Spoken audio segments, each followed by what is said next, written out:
One of the things that made Lost Birds special to me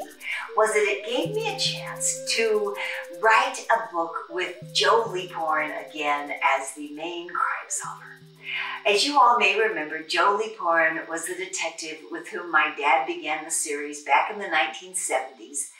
I've had a few issues with Joe, but in Lost Birds, I brought him back to be the one to find out who the lost bird is, what her background was, and also to deal with a crime or a potential crime that involves his housemate, Louisa.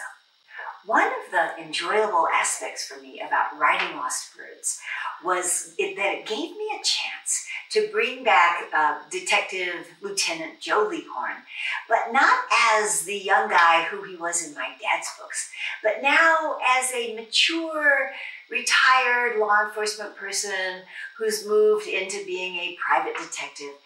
And because of Joe's age, I figured it was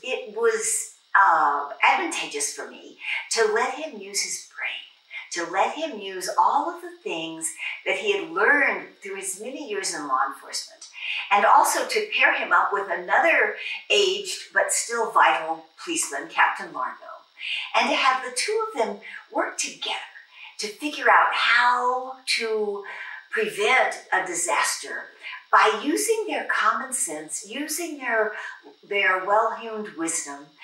and basically outwitting a young dude who thinks he's hot stuff. So it was fun for me, as an aging writer myself, to be able to bring this aspect of Joe Leaphorn into the foreground.